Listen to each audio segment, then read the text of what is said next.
Pessoal, aqui é o Ricardo e este é o Desenhando de número 8. O objetivo dessa série de vídeos é te ajudar a desenhar sem copiar, com tranquilidade e sempre abordando os tópicos que o pessoal mais tem dúvida na hora de colocar o desenho no papel. No episódio de hoje eu vou falar um pouquinho sobre composição para mostrar que fazer desenho bonito não é um bicho de sete cabeças e nem demanda um big brain. E se tu ainda não segue o canal por aqui, já segue, já clica, já compartilha, dá like e vai nas nossas redes sociais para pegar mais conteúdo. Para a gente falar um pouquinho sobre como é que é a composição, na verdade eu queria falar sobre o que não é composição de fato, tá? Porque a gente acha que toda imagem ela vai ter uma composição e não é sempre o caso, né? Como a gente pode ver no exemplo, por exemplo, Hã, esse é um desenho que é só um personagem em um fundo completamente infinito. Ele não tem necessariamente muitos planos, ele não tem necessariamente uma ideia geral sobre o que ele está querendo contar. Então não é exatamente uma composição, é simplesmente uma imagem estática, né, para demonstrar um pouco do design de personagem. Então nem toda imagem que a gente vai fazer, ela necessariamente precisa de uma supercomposição. Às vezes a gente só quer fazer uma imagem bacana, um posicionamento, ou quer mostrar um personagem com uma determinada roupa, e aí ele não é um trabalho muito gigantesco de composição, muito embora a gente precise de fato compor a posição do personagem. Mas quando eu quero falar de composição, é mais no sentido de compor juntamente com o cenário, com outros elementos, com personagens, né? E é de fato contar uma história através de uma imagem estática, né? Porque a gente também, né? O nosso objetivo, na verdade, é conseguir contar uma imagem através do que a gente consegue visualizar nessa imagem, nas pequenas partes, nos pequenos momentos em que a gente observa o que a gente está visualizando. Por exemplo, essa imagem aqui que é a imagem do zero com uma pequena composição. Então, a ideia geral sobre ela, não que ela vá contar uma super história, mas ela está contando um embate do zero contra certos inimigos, né? E ele está rodeado por esses inimigos. A grande parte de composição, né, desses elementos é a maneira com que a gente vai escolher posicionar esses elementos e dividir eles em diversos planos. Então, a gente tem a ideia do que está em primeiro plano, ou seja, mais próximo da nossa câmera ou do nosso ponto de visão. A gente tem algo que está no meio do caminho, o que a gente chama de foreground, e a gente tem alguma coisa que está no fundo, né, que é o background, né? Então, essa parte de composição para a gente também é super importante, né?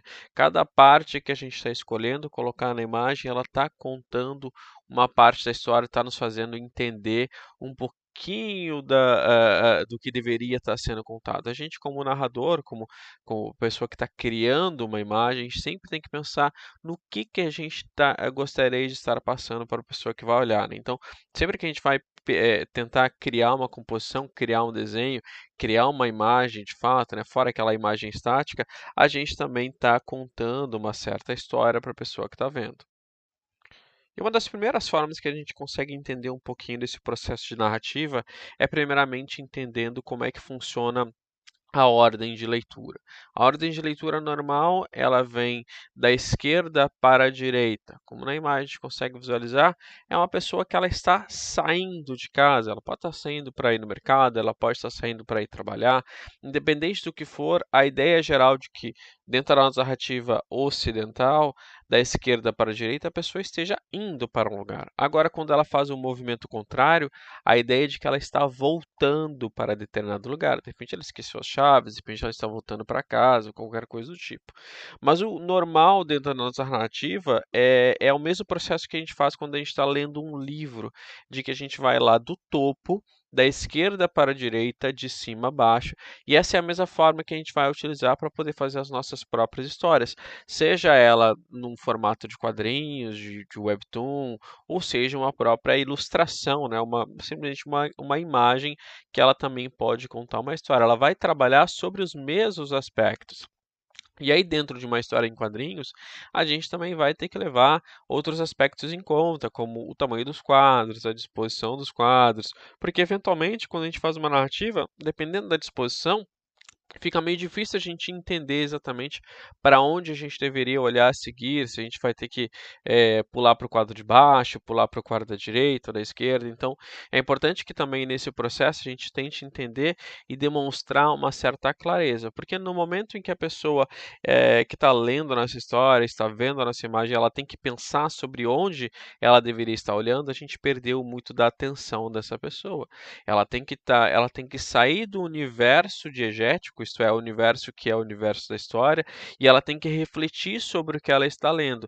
E a nossa ideia, o nosso foco, o nosso objetivo é fazer com que essa pessoa ela observe essa imagem, ela fique imersa naquela imagem ou naquela história e ela vá do início ao fim numa experiência única, sem que ela de fato tenha que refletir sobre a técnica utilizada ou sobre do que de fato a gente estava querendo mostrar, ou a ordem que a gente deveria mostrar os nossos objetos.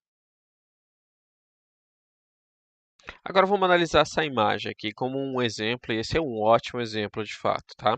Seguindo a ideia do que eu estava falando sobre ordem de leitura, a gente observa que este personagem ele não está indo de cima a baixo, ele não está indo da esquerda para a direita, de fato, né? Seguindo a ordem de leitura, ele está voltando. Então, no que a gente pode visualizar? Ele está voltando para um determinado lugar.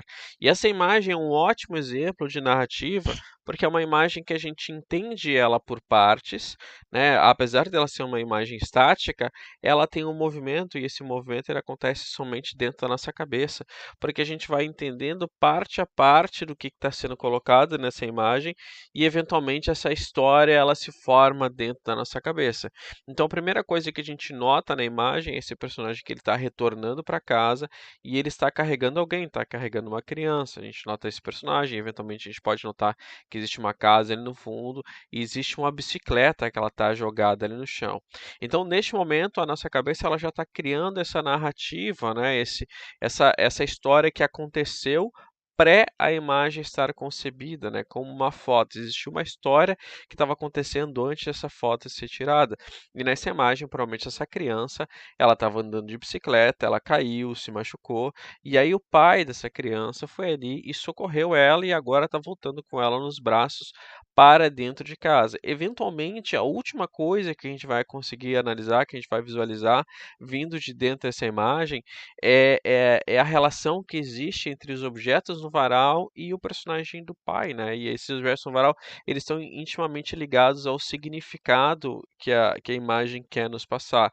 Então a gente tem ali uma toalha no varal, que é uma toalha vermelha, e ela está posicionada no varal quase se sobrepondo ao corpo do pai, dando a ideia de que seria a capa dele, né? Como se o pai, ao efetuasse essa ação, né, de levar o filho, de proteger o filho, tá levando ele para casa nos braços, ele fosse um protetor, né? E a gente faz essa associação, e essa associação narrativa, ela está sempre ligada muito ao nosso conhecimento em comum com a pessoa que está visualizando. Se essa pessoa que está visualizando, por exemplo, essa imagem, ela nunca viu um super-herói na vida, ela não sabe que super-heróis, por exemplo, usam capa, ela não vai ter como associar o significado dessa imagem. Ela vai ver uma toalha no varal e ponto final.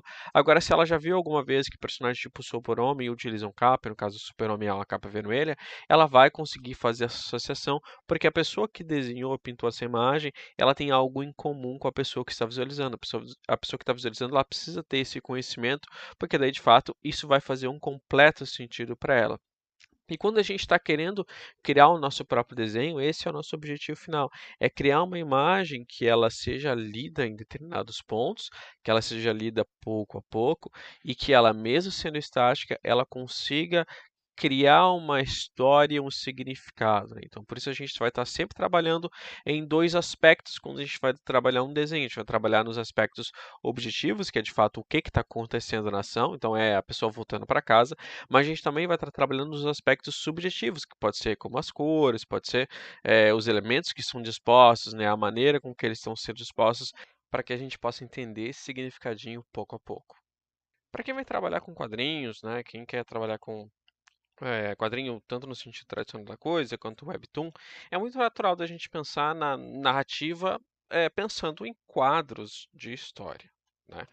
E aí, isso é uma parte muito fundamental do nosso estudo de composição para fazer essa análise que é a análise narrativa dos elementos que vão existir, se posicionando de quadro a quadro, porque a nossa ordem de leitura, ela não é só a parte textual, né, e como eu estava mostrando no outro exemplo ali, dos momentos em que a gente vai notar o elemento A, depois o elemento B, depois o elemento C. Não, a gente vai fazer a nossa composição de forma a facilitar esse fluxo entre cada um dos elementos, para que a pessoa que esteja lendo, a pessoa que esteja observando, ela não fique perdida na página, pensando exatamente o que ela poderia fazer.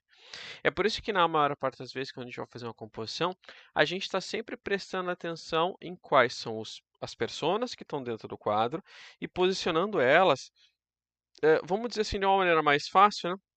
Posicionando elas mais ou menos, vamos dizer, geograficamente nos mesmos locais. Por exemplo, então, como exemplo aqui eu tenho o Wolverine, ele está sempre se compondo mais ou menos do mesmo lado, para que a gente sempre sinta que a história está fluindo para o mesmo local, né? Então, o vilão que está se aproximando, ele está voltando, ele como se ele estivesse retornando para dentro da cena, né? Ele está vindo ali da direita para a esquerda, ele está na posição contrária, adversária a posição do nosso personagem principal. E aí a gente tem a tendência a manter isso de um quadro para outro, para que a gente não tenha uma ideia quase de montanha-russa, né, de como se a câmera estivesse girando loucamente de um quadro para o outro. Então, essa é uma das estratégias que a gente pode utilizar para que a pessoa não fique perdida, para que a pessoa não fique, tem que ficar pensando, meu Deus, eu estava aqui, depois estava ali, porque cada vez que a pessoa ela tem que refletir, ela está saindo um pouquinho da história, né? A gente está perdendo um pouquinho da atenção dela e o ideal é que ela só flua de um quadro para o outro.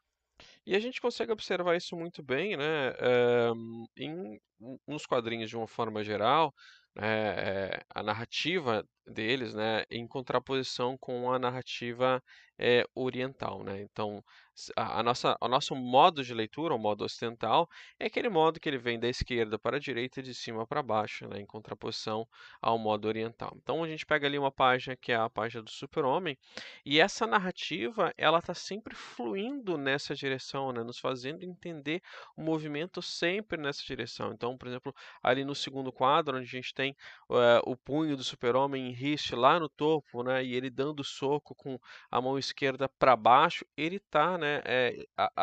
Ele está fluindo na direção da nossa ordem de leitura. Os personagens estão sempre fluindo naquela direção, né?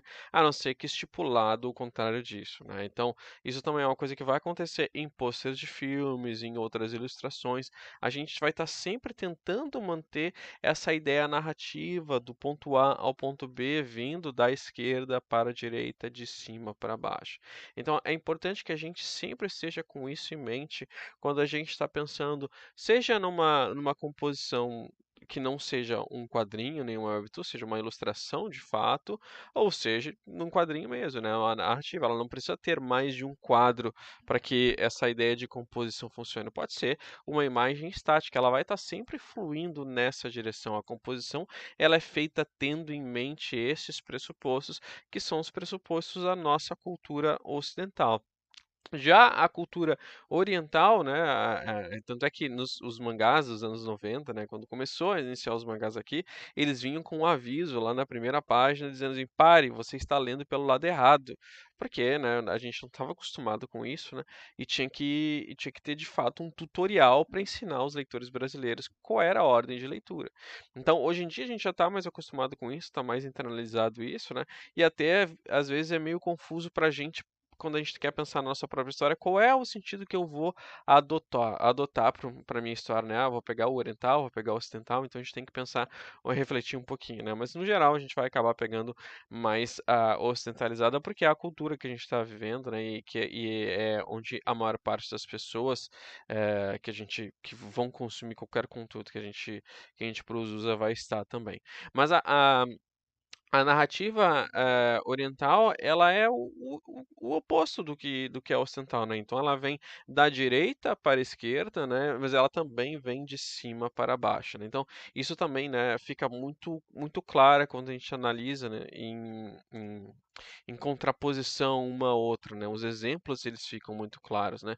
Como a cena que a gente tem de Dragon Ball, a cena que a gente tem ali de One Punch Man, né? Então é muito fácil a gente conseguir observar essa narrativa, né? Então é importante para quem vai produzir escolher estar ciente do que está fazendo, estar ciente do que a narrativa vai representar, né? A ordem narrativa vai representar para nosso desenho, para as nossas composições. Mas agora, para colocar em prática de verdade essa ideia de desenhar com composição, é super importante a gente de fato tentar. Então é pegar uma paginazinha, pegar uma folhinha ali, fazer umas divisões como a gente estivesse fazendo quadros, e aí a gente pode, claro, fazer estudos com base em outros desenhistas e fazer esses bonequinhos de palitinho, assim, só com composição, e testando a ideia de posicionar elemento A e posicionar elemento B, tentando fazer com que a narrativa flua de um ponto ao outro, tentando imaginar ali uma historinha qualquer só para poder ver se está funcionando o que que a gente está colocando de elemento. Não precisa ter nenhum conteúdo super complexo, é simplesmente para poder fazer esse posicionamento, para poder ver se a gente faz uma narrativa que vai fluir, se ela vai funcionar de fato, né?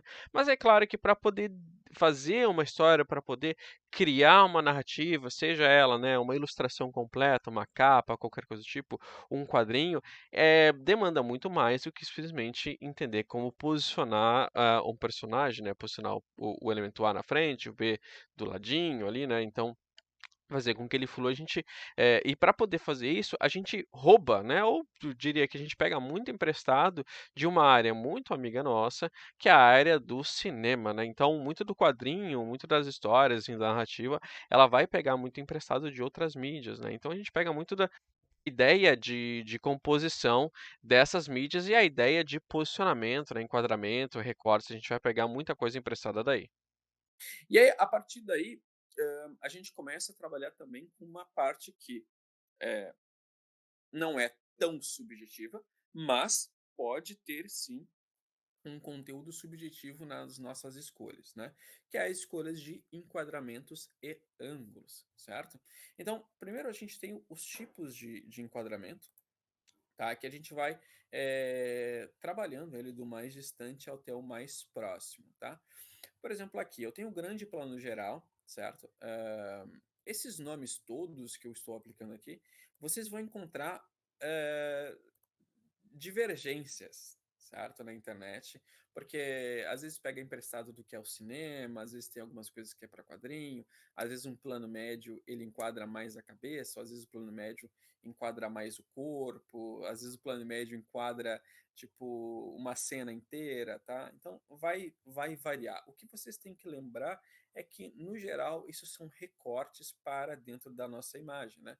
É mais ou menos a distância de um elemento, a distância da câmera para com relação a um objeto ou personagem. Aqui é um personagem, mas poderia muito bem ser um objeto, tá?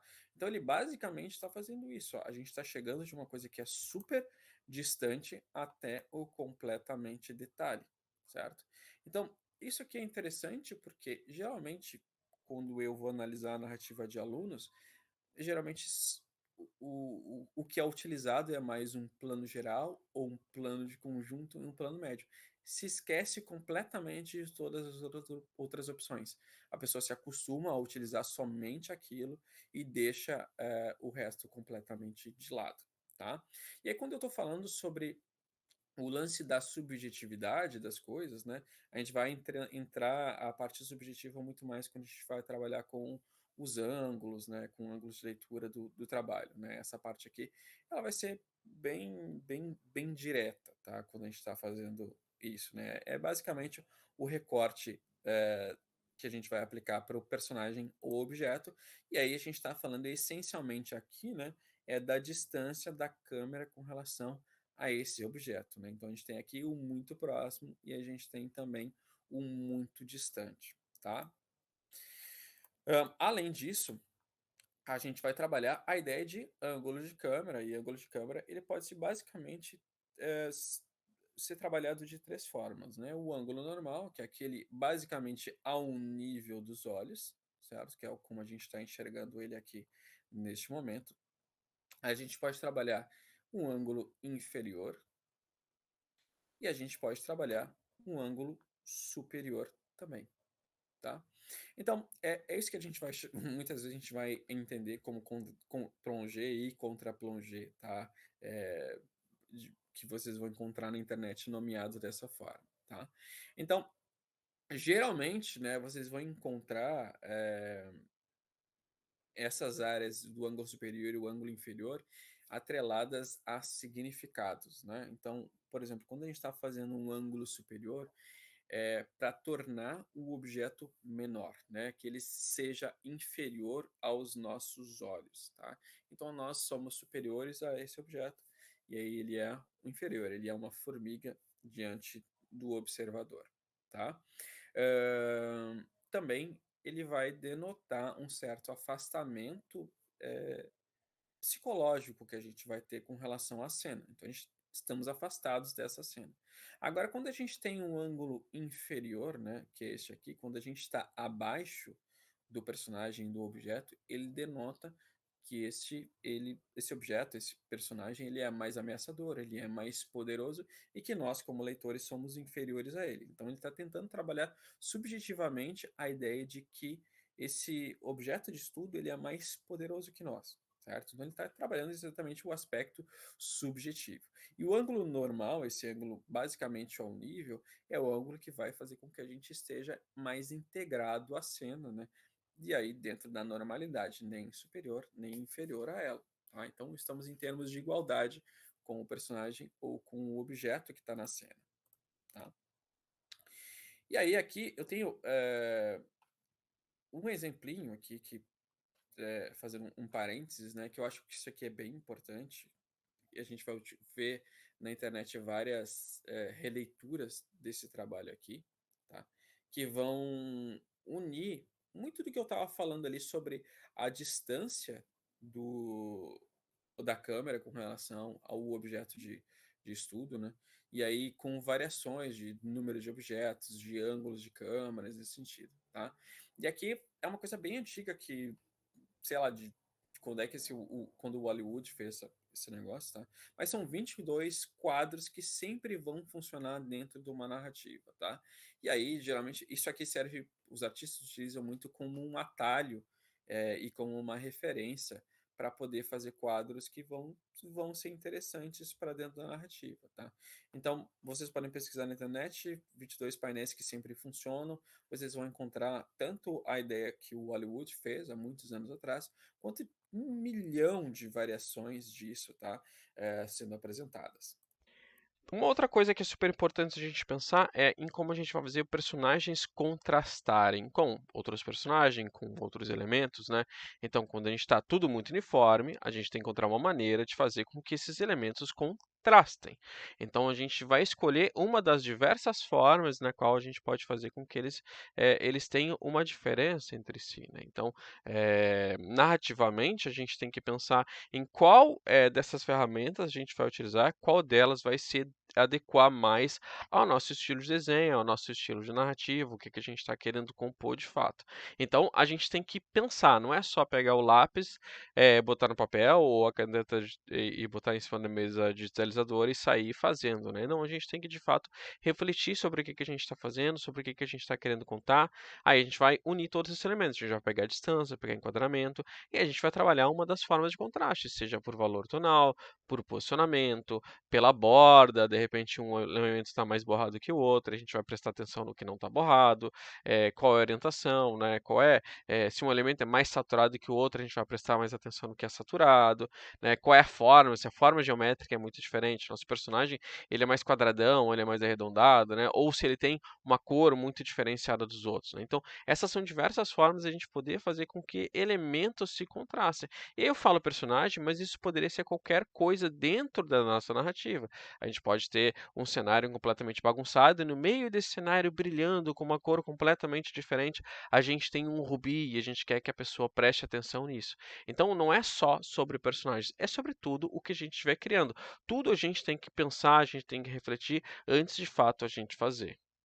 Agora, aliando esse conhecimento e quase chegando de fato no desenho, né, na prática de desenho, a gente também tem que pensar sobre, né, eu estava falando sobre o enquadramento, né, a relação de poder que existe em posicionar um elemento acima ou abaixo, né, da gente, né? Então, o elemento acima ele tem mais poder que nós, o que está abaixo ele tem menos poder que nós, né? E quando a gente, né, como câmera, né, a gente sempre pensa no enquadramento, como se fosse uma câmera, quando a gente está na altura, né, então a gente está na mesma altura que os outros elementos, a gente está integrado a essa ação, né? Então a gente pensa sobre isso, em qual ponto do nosso quadro a gente está posicionado.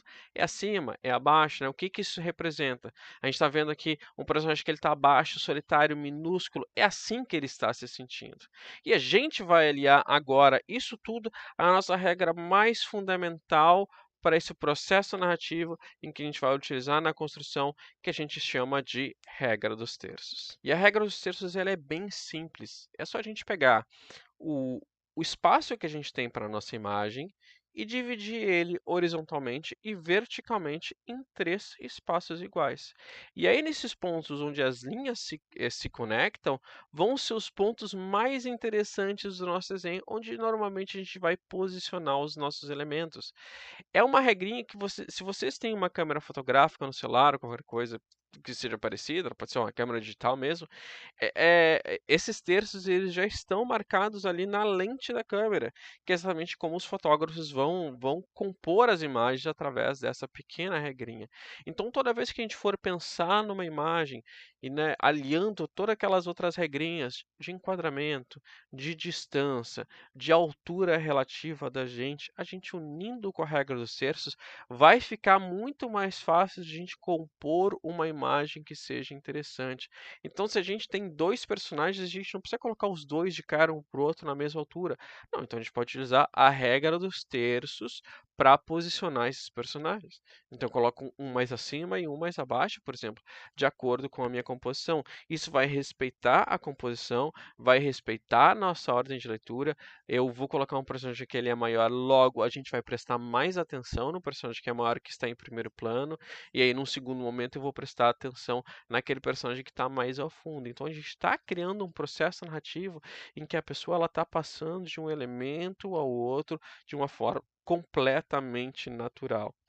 E a gente vai utilizar essa regra para compor qualquer coisa, não precisa ter nenhum personagem agindo dentro da cena, pode ser somente um cenário, mas se a gente utilizar em acordo todas aquelas regras de enquadramento, narrativa, ordem de leitura, e a gente fizer só cenário, a gente fizer uma ruína, por exemplo, de algum castelo ou qualquer coisa do tipo, e a gente utilizar a regra dos terços e a narrativa, a gente vai conseguir fazer com que a pessoa ela viaje por dentro do nosso cenário até o ponto onde ela deveria estar encontrando o elemento que a gente de fato quer que ela vá encontrar, no momento que a gente quer que ela vá encontrar, né? Porque acontece muitas vezes quando a gente não pensa sobre isso, acontece de que a pessoa ela não olha o restante do nosso desenho. Pode ser super bonito e a pessoa não vai olhar, ela vai direto para aquele ponto que chama mais atenção.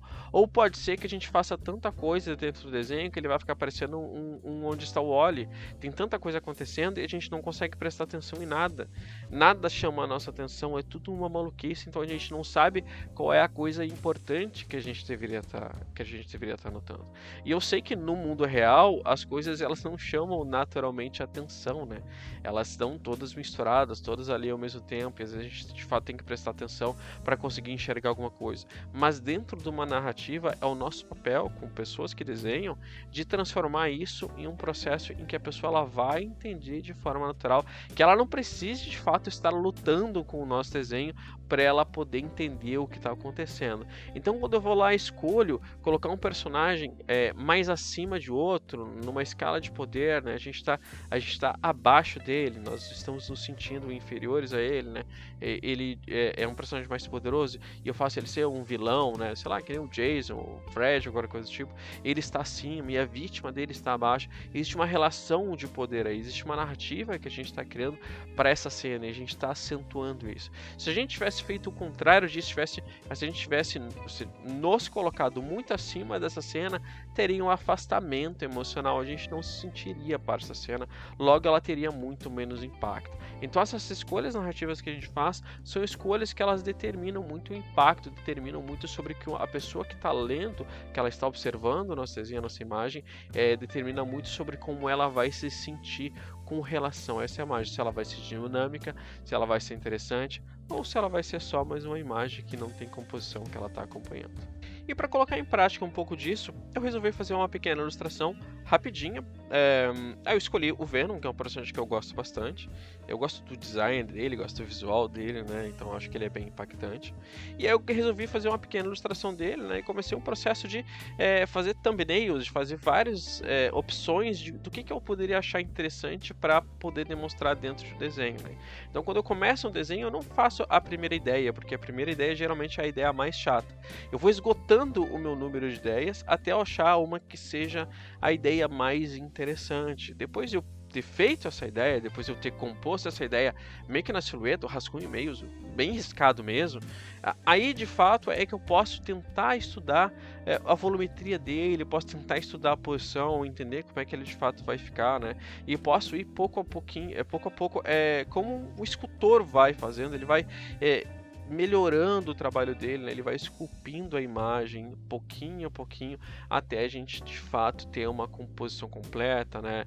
Ter um desenho bem certeiro, né? Bem finalizado, né? Então, mesmo antes de eu aplicar 1 milhão de detalhes, eu já estou trabalhando, estou estudando, estou entendendo como é que vão ser os valores tonais, qual vai ser a luz e sombra que eu vou aplicar para esse desenho, né?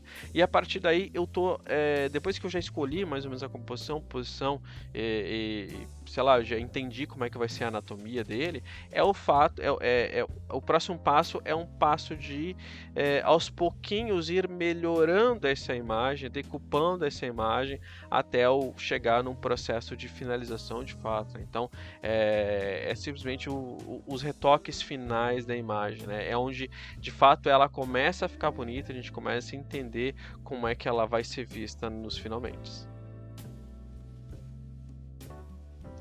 Então, chegando mais ao final da imagem, dá para ver que a gente está, né, seguindo aquele processo narrativo. A gente, como observador, está posicionado abaixo dele e ele está avançando, não exatamente na nossa direção, mas ele está avançando para cima de alguma coisa, como se ele estivesse caçando, né? Então tem essa relação de poder, essa relação narrativa de ir de um local para outro, né? O Venom, ele naturalmente ele tem uma cor mais azulada, né? Então eu coloquei uma cor vermelha no fundo para significar mais essa raiva, né? Tentar trazer um pouquinho dessa ideia da violência atribuída a ele, né? Então a posição dele, os elementos deles, todos eles são meio que o design de personagem dele, do Venom, quando não é a roupa do Homem-Aranha, né? O Venom de fato ele é mais cheio de pontos, ele é mais agressivo de fato, né? Então esse fundo dessa cor ele também ajuda a trazer um pouquinho dessa agressividade, né? E aí por fim eu estou trabalhando alguns elementos, né, mais próximo da câmera, então eventualmente eu vou desfocar eles, porque esse processo de trazer elementos muito próximos e desfocar eles dá muita ideia de profundidade para a imagem, acaba bastante, né, com essa composição, dando um volume muito grande para ela, né? Mais como se a gente tivesse que nem um filme de terror em que a gente está escondido no arbusto, né?